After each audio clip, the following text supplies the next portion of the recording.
I've always thought of icebergs as little floating time machines, but the way things are changing at Portage brings that to kind of a whole different level.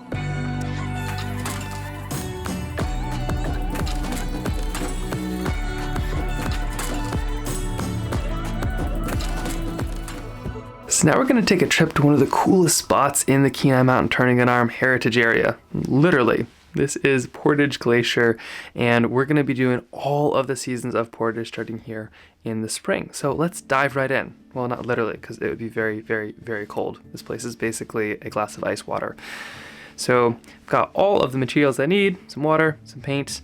I pinned in the outline right here, and we're going to be sketching this really fun little sketch of a little person next to one of these huge icebergs kind of by the visitor center. And so we're going to start with the light kind of colors, and then we're going to kind of work darker with a little bit of a break in the middle to let it dry. So let us just start, because that is always the scariest part, and then we'll just kind of work through all of it. So right here, I'm just getting a little bit of water on my brush because I'm about to do some very light kind of glacier blue ice here. And so I want a little bit of water because the more water I add, the kind of lighter something is, but I don't want to just flood this with water. So I'm going to add a little bit of this kind of nice light glacier blue. I think it's technically called cerulean, but it just feels like a glacier to me. Any light blue will do. You don't need to have perfect colors. Watercolor is very, very, very forgiving. So here we have a little bit of this light glacial blue. I have it kind of watered down a little bit. You can kind of see how it is just nice and light, and I want that because you can always go darker. And I'm just going to add a little touch to this glacier right here on this edge, kind of the shadow side, just like that. And there we go. We are off. It is always that first brush stroke that's kind of the scariest. Add a little bit more to this top side too, and you can kind of see I'm sort of giving this glacier a tiny bit of depth. But this is fun because you can kind of go as wild and crazy as you want because there's no real sort of shape or rules to glaciers or icebergs. They are all kinds of shapes. Maybe I'll add a little bit right there, maybe a little bit down here. But you'll see, we're gonna paint in around a lot of this, so this is pretty low stakes. Almost no matter what you do, it's gonna work out and look good. I'll just grab a little bit more here and fill in these icebergs now too. Just a little bit right there, a little bit right here, maybe a tiny bit over here. And we're gonna start with the light sections and then work dark, because with watercolor, you can kind of always paint over top of anything. So say I don't love how this turned out, it's going to be totally fine because we're going to come into some darker colors and kind of fix in everything here. But once you have just a touch of blue on all of this, we're actually going to turn around and start working right above as well. Same color, same mixing, a little bit of light blue, a little bit of water, and we're now going to work on these little bits up here, which are snow, because we're going to go spring. It's going to be 4 paintings kind of going this way, and we'll start with spring and then summer, fall, and winter. Or, I mean, to be honest, if it was Alaska, like truly, it would be like spring, summer, and fall would all be just in one, and then the other 3 would be winter. But we're gonna do a normal 4 seasons. So here we have kind of some remnants of some snow up here, and we're just gonna add a little bit more of this blue as well. You can see just kind of a couple little corners, and that's just gonna give this snow a little bit of dimension. But we're gonna paint all around and in this, but you can kind of see I'm just adding a little bit in sort of the corners almost, something like that. Doing this first because we're gonna paint around it, but also because starting a painting can be kind of tough. But the coolest thing is painting kind of gives us this little bit of a window into some of these really wild, cool places, and Portage is one of the wildest and coolest places, literally, again, that I have ever seen or been to. So now that we have a lot of this, we're gonna kind of wait for this to dry a little bit before we add too much more color in here, and then there will be a bit of a dry break in the middle, and then we'll add a bunch more. But so while we're waiting for a little bit of this to dry, we're actually gonna start working here and then work up. So we're gonna go kind of ground floor up. And what's so cool about the winter is it kind of creates this rainbow. It's like Alaskan rainbow. And we're going to get a bunch of chances to paint the mountains here. This is just the first one. And so it's going to go kind of this luscious green as sort of fall just comes back, but it's still winter in the mountains. So it kind of goes green and then kind of to yellow and then to brown and then to kind of purple and then to indigo. So we're going to give that a little bit of a shot right now. And the reason I'm kind of feeling around is I don't want anything too wet, because if I add green right here and this is still wet, it might just kind of drift in. So I want to make it a little bit intentional. So let's start with some green here. It's kind of like a little leaf green. Just add a little bit to my palette just to know sort of how it looks. And then I'm going to add a little bit into this section right here, but then move quickly to some of these other colors to kind of let them move around and breathe and bleed into each other. So here we go. A little bit of that green right here. It is spring after all, so we'll get a little bit of color in there, but it might just kind of be spring at ground level. And painting right up to the edges of this nice little iceberg we have here. And it's kind of fun because there is no white on this palette. It's all just colors, but what you choose to paint around will make those nice bright colors. So it's kind of fun to do it like that. And these icebergs in particular are really interesting, especially because the color can't actually tell you a lot about it. We'll kind of get more into that once we have things moving a little bit. We do have a chance for things to dry here in the middle, so we can explore that a tiny bit more. But right now we've got this nice green, and while it's still kind of wet, it's called wet on wet watercolor, I'm just going to move right into the next color, so super fast. Maybe a little bit of yellow here, just kind of up top. There's no total rules around this, so a lot of it is kind of by feel. And for me, I live in Alaska, and so I'm kind of just going by how things feel a little bit in these seasons. But the truth is, these seasons also constantly change. Like one day in spring versus another, you might get a totally different palette. So whatever you do, you're probably right. A little bit here.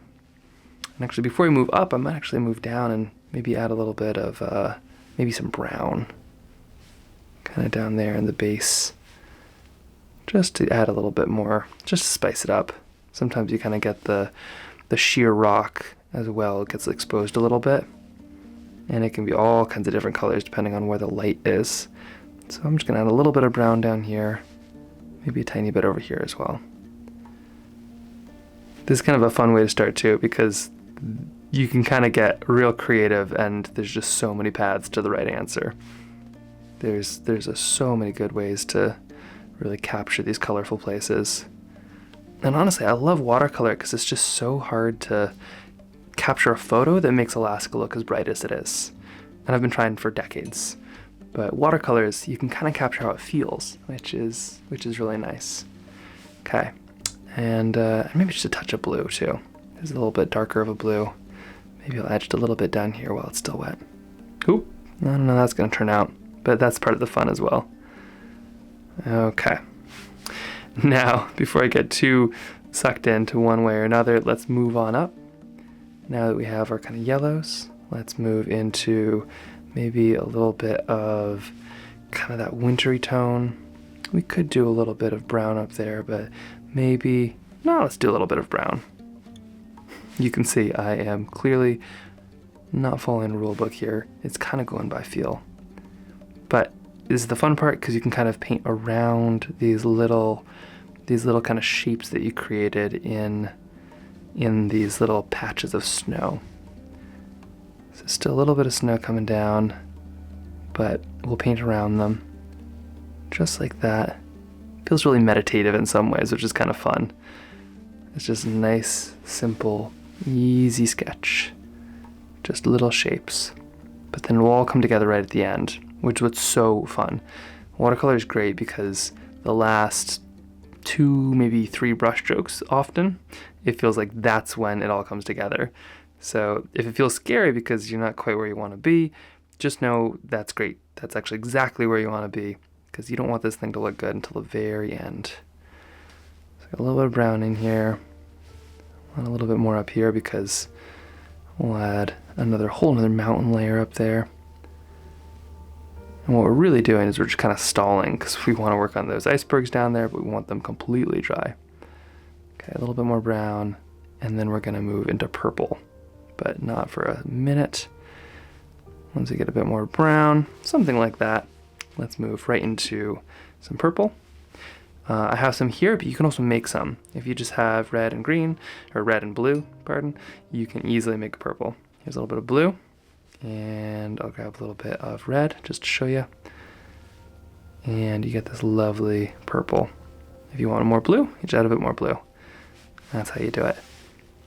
But I'm going to add just a little bit up top, and just like that, moving down. And this kind of is where the snow meets the rock, and maybe it's still a little bit wet underneath, or still a little bit of winter. Just slowly working around. You can even add some pen. You could add more snow if you wanted to, depending on where you want these snow lines to start or stop. But it's kind of fun. It goes from a line to something very real. And because you already added that nice blue up there, you've got this nice shade that you wouldn't really be able to kind of paint around even if you tried. And there we go. A little bit of purple. I'll just grab some purple off the palette as well. Just put a little bit up here. And there you go. We've got the start of our lovely Alaskan kind of rainbow of a palette working down with that snow. So we are going to let things dry, but not quite yet. Right first, we're just going to add a little bit of this path right here, just that sidewalk right by the visitor center, and we want to add that now because later we're going to come in and make this a little bit darker. So let us just add a little bit of that path, which is kind of blue, you know, sort of that asphalty blue. I'm going to mix some blue, and maybe I'll add some brown later, but here's a bit of blue right here, just along the path. Kind of some of that dark blue. And then if I want to get wild and crazy, I can mix a bit of that brown and just kind of mix it on the palette and let the watercolor do the work. So just by adding a little bit of maybe brown, then all of a sudden you get a whole different color, but it's mixing on the page, not the palette. And that's kind of part of the magic. There we go. And if you really wanted to get ahead on everything, you can add a little bit of color to this little figure right there, as we're going to want to do this in two parts. I'm going to make my figure a little bit of maybe red. Basically pick the shirt color of whoever's standing here. You can make it blue or red or yellow or whatever you want. Maybe a nice blue. They're camouflaged or white. So there we go. Little figure right there, and the first half of our painting is already done. But there is so much to Portage. Let's dive in a little bit, because the color of the ice and what we're about to paint next actually tells a very, very, very old story. One of my first experiences with a Portage iceberg was actually really up close and personal, and I just couldn't get over how blue it was. There's just something about it.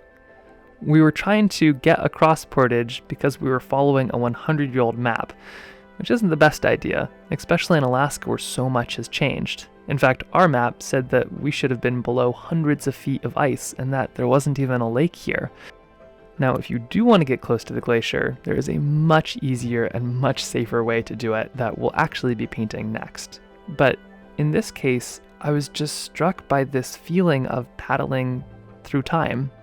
Even though these icebergs are at the end of the glacier, they actually started at the beginning, which is high up in the Alpine, where snow would fall and then pile up and pile up and pile up and slowly be compressed into these really, really compact layers of ice. And that would just slowly work its way down these glaciers, just following gravity, almost like this slow motion river. Although this is a river that brings all kinds of stuff with it, like rocks and boulders, and literally carves out valleys. That's why when you see a U-shaped valley, you know that it's glacier carved, as opposed to like a V-shaped valley, which is from a river. And so in this lake, there's all these little icebergs because of a process called calving. And that's what happens when glacial pace takes a little bit of a turn. You see, this ice moves really slowly down this mountain until it kind of goes out over, in this case, a lake. And then, almost like snow pushed out over the rafters of a roof, And then the weight of all of that ice, that thick, compressed blue ice, can no longer be held up by that water. And all of a sudden, it carves itself out from the bottom over, and then boom, glacial pace is no longer very slow. And so after a journey of hundreds and hundreds of years and miles, these icebergs are made in the fraction of a second. It's a wild thing, and being anywhere close to this just throws your perception of time right out of a window, although it is really dangerous, so you do need to stay a safe distance away. But it's the color of this ice that I found so striking. It's this deep glacial blue. It's unlike any other ice I've seen because it's made under such extreme pressure, and so it's so dense that the light can't quite get in and get out, and you just have this deep, rich blue. But not all icebergs are created the same. That stuff on the top, that lighter, whiter ice, isn't quite as old. So keep your eyes peeled if you are there, and look for one of those blue icebergs, because you might get to watch a piece of history float by. Now that things are a little bit more drier, you can kind of see how all those colors just sort of moved and flowed, which is just really cool. But we're going to get to the color of these icebergs here very shortly. But beforehand, we have like 2 or 3 little layers to go here. So be thinking about exactly how blue you want those while we do one of the most fun and easy little things to get right back in, which is going to be this little shadow of this little person. We're going to do this now because we're going to paint in the legs later, and we want this to dry first. So you just grab a little bit of whatever's on your palette. You can grab indigo too if you want. That's sort of this nice kind of shadowy dark kind of blue color, and just pick which direction the sun is going. So in this case, I guess where my shadows are, sun's maybe coming from this direction, maybe. So maybe I'll have a little bit of shadow going like this. It seems like the simplest thing on earth, but it makes a huge difference. If you don't like it, you can just kind of wipe it out like that, even with a finger or a little tissue, and then maybe you pick this direction instead. Whatever feels good, just kind of a fun little detail, and you'll see this will bring it to life here in a second. So we've got that, and then we're gonna add some of that water around our icebergs, just to give it a chance to dry. And so the water around the iceberg is usually kind of this sort of silty blue color, but it really depends on how light hits it. So I'm gonna add just a little bit of this kind of blue, and it's gonna be sort of my base color. And then I'm gonna add some other colors to it. So starting off with some of this kind of silty sky blue. You can add a touch of green if you want, really to kind of get that emerald color of just all of those little tiny silty particulates in there. And I'm just going to quickly go over all of this little watery area here. And that will really bring those icebergs to life. If you want, you could leave a tiny bit of kind of some white space underneath those icebergs for reflection if you want like a really perfectly calm, clear day. But I'm going to have a bit of choppy water. And you can always come back in with a pencil. There we go. Just nice, silty, kind of that blue, which I just love how that looks. If you want, you could come back in. You could also add a little bit of, say, this dark kind of cobalt blue-ish.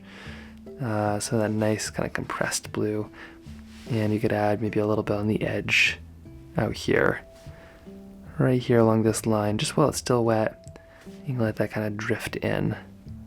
It's kind of fun with watercolor. You're really not painting so much as you are you're just moving paint around and then letting the paint do the rest.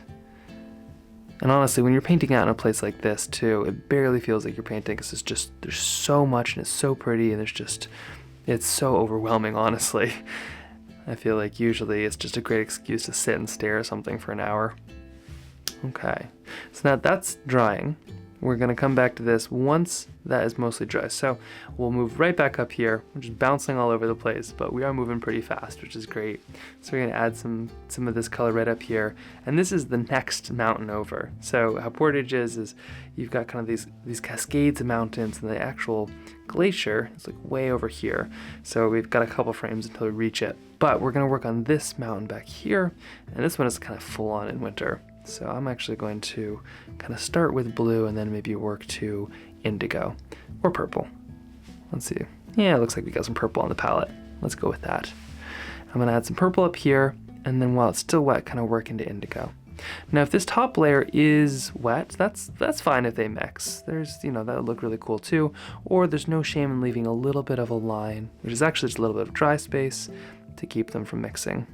So here's that purple. I'm gonna leave this kind of nice and loose and fluid.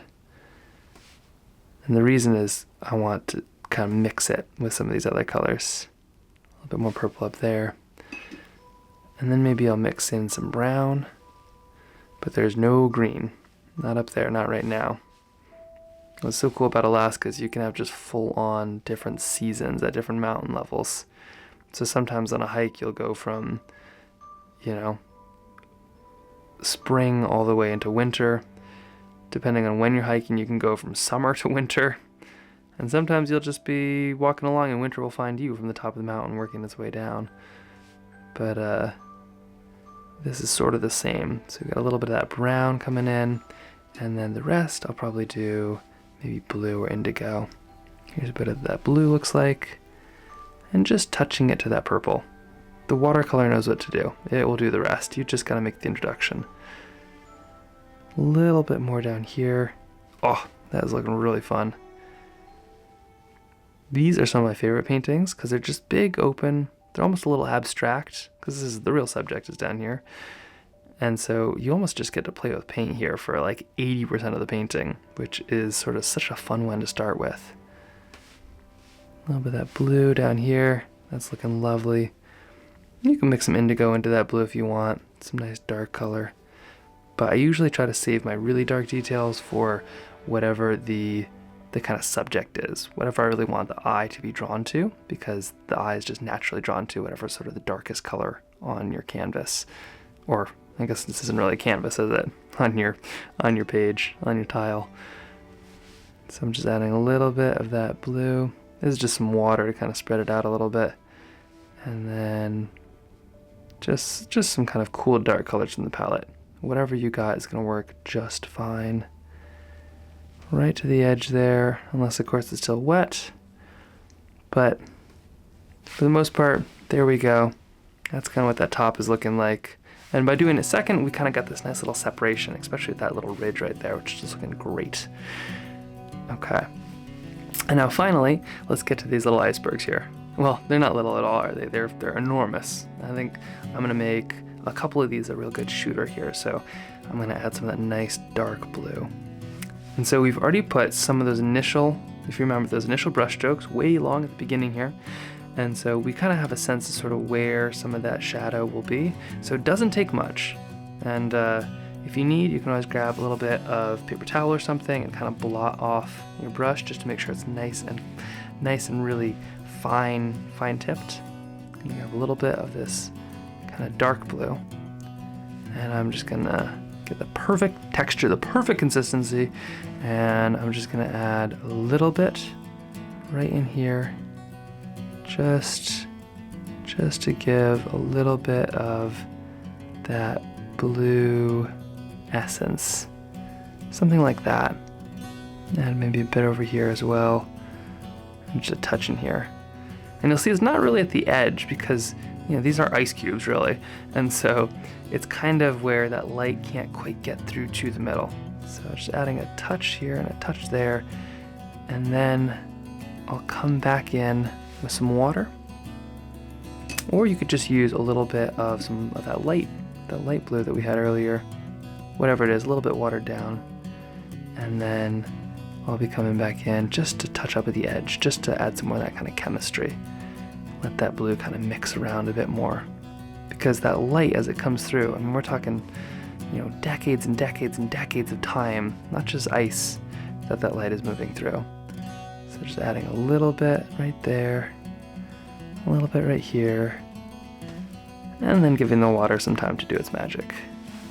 But that is looking pretty fun.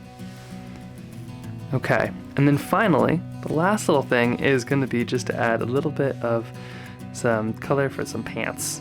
Just testing to see shadow's dry, the shirt is dry, and so all I really need to do is maybe got a bit of indigo or something. Make sure it's not too watery so it doesn't go all over the place.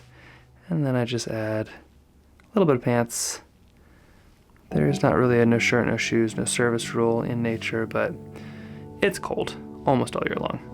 So we'll do some pants to keep the mosquitoes away as well. And then whatever kind of color hair you want. Maybe they're wearing a hat as well. I might just go with some nice brown right there. And voila, there we go. The first of the Portage series. This is spring, but we're next gonna go summer, and then fall, and then winter. And we're gonna kind of go back through time a little bit as well. And we're all the way at the visitor center. We will end up at the glacier itself, even though you can't quite see it from now. But I can't wait to be able to share this really cool area, this little cool corner of the KMTA heritage area, and keep on sketching. So let's get a new sheet of paper and on to the next one.